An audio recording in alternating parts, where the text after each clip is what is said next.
Hello YouTubers, Walter here.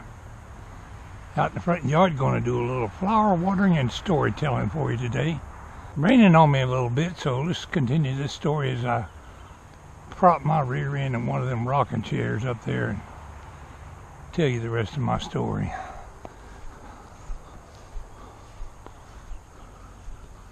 I was thinking about one of my stories I told back in 2011.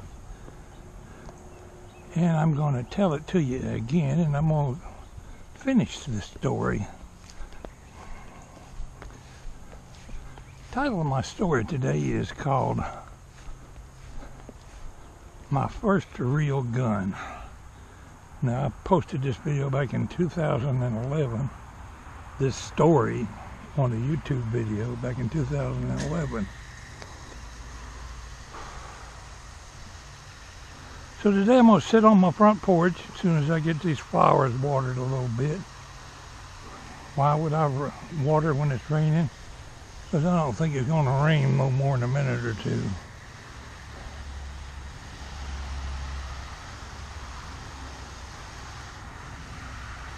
But the story I'm going to share with you today is called The Story of My First Real Gun.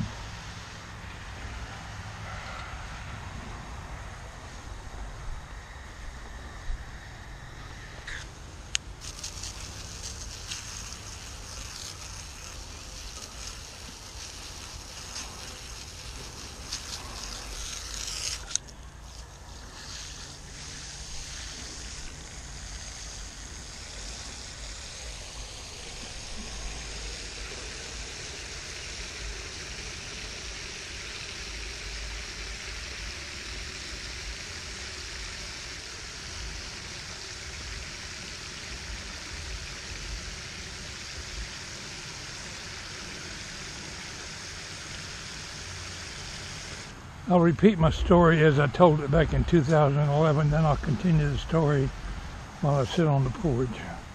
Hopefully it won't be too drawn out and boring. I'm not going to do a lot of watering actually today, just enough to make sure my flowers get a drink.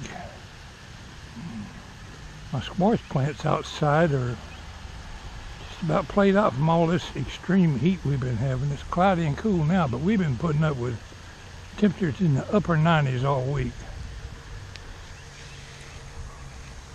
One thing I wanted to mention to you, and many of our viewers know, I've been out there shooting at my targets a lot lately. This is what brought my story to mind today. But I went on Amazon.com. I ain't been able to sight my scope in worth a darn. So I ordered one of them laser sighters. Well, according to what Amazon told me, it'll be here pretty quick. And then I get an email last night telling me it's been shipped from China. My goodness, I'll be lucky if I see that laser sighter in a month.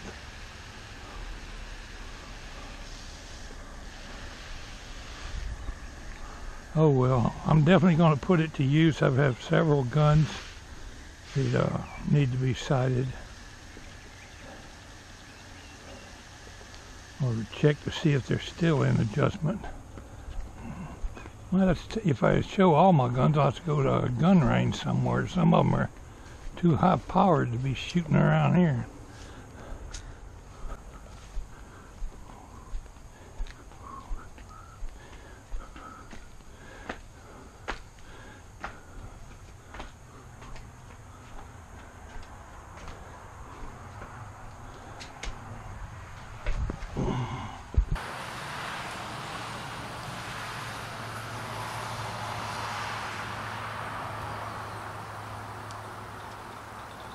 The title of my story today is My First Real Gun. This is a story of my first real gun. It begins when I was a small boy in a small South Georgia town called McCray. It's burned into my 64-year-old memory, so today I thought I would share it. In those days it was considered quite proper and almost a necessary part of a boy's education on his way to manhood to arm him with a gun. in order to embed him with a love of guns, the art of hunting, and self-defense. So as soon as a boy was able to walk, someone bought him a toy six-shooter in a box filled with little explosive caps, giving him free rein to run around the neighborhood pretending to shoot everyone and everything in sight. I'm so familiar with the smell produced by rolled caps that now, at the age of 64 years, I would still instantly recognize the smell they produced by the exploding and smoking up the area. I might add, this was before television came along and influenced a boy's mind even more with shoot-'em-up western cowboy shows. My parents were divorced, so my brothers and I lived at that time with our mother in a small, poverty-stricken sawmill community, probably because it was near my grandfather's home. He was a lumberman his whole life and contributed greatly to my current love of guns. I recall he always had a gun on him, and he was a crack shot. He could shoot the head off a snake from 50 feet away. And now I realize I was in awe of his shooting skills and what would these days be considered hillbilly ways. I guess today's terms, he would be called a redneck, so I suppose I'd come by my redneck ways naturally. In fact, I think a boy's entire personality for the rest of his life is instilled in him by the age of 11 or 12 years old. His education continues through his entire lifetime, but his personality pretty well formed as a child. But I digress, because this is the story of my first real gun. When I was around the age of 10, my father showed up one day, took me and my brother out shopping. That was something we had never done before, so I still remember it very well. He took us to a store and said, "What would you like?" His younger brother quickly settled on a set of pearl-handled cap pistols and holsters, but I was smart enough to know I would not get a chance like this again anytime soon. My eyes roamed the entire store, taking in all the sights quickly as possible.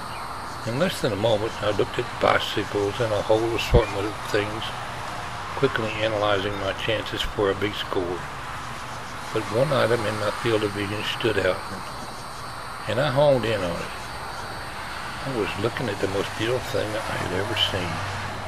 It seemed to beckon to me, pick me, so I did. What was this marvel that captured a boy's complete attention, you might ask? It was a real gun. I left the store that day the proud owner of a genuine Red Ryder lever-action BB gun. And make no mistake about it either, that was no toy. It was and is a real gun by every definition of the word, and I felt empowered by this gleaming blued metal gun with the wooden stock and the lever that seemed to fit my hand so perfectly. I literally strutted down the street that day, but I did have a rattle to my walk. I had all my pockets stuffed with packets of BBs. I could hardly stand to wait until I could get home and take it into the woods on my first hunting trip. My brother was shooting his cap pistols at everyone we passed, but I hardly noticed because I was making plans for adventures into the wilderness with my Red Ryder BB gun.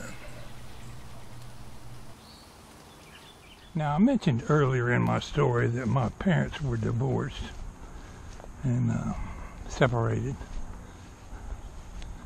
We were living in McCray, Georgia, and my mother met and married this man named George Wright. She, having custody of us, hauled us off to Aiken, South Carolina to live with this guy. Turned out to be a real creep. First thing he managed to do was to take my gun away from me. And I didn't do anything bad with it to have it took away from me. He just wanted it for himself. Speaking of guns, you should be careful with guns at all times. First thing I did with my Red Ryder BB gun was get curious and think, I wonder if that hurts. And I was barefooted and pointed it down to my foot and pulled the trigger. Shot myself right in the foot. Yep, it hurt. It hurt like the dickens. I didn't do that no more.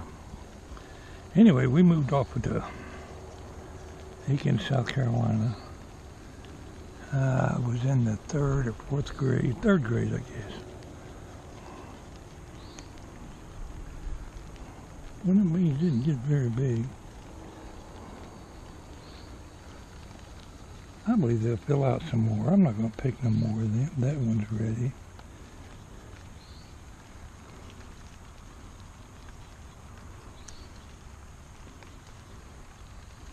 Anyway, he took my gun away from me.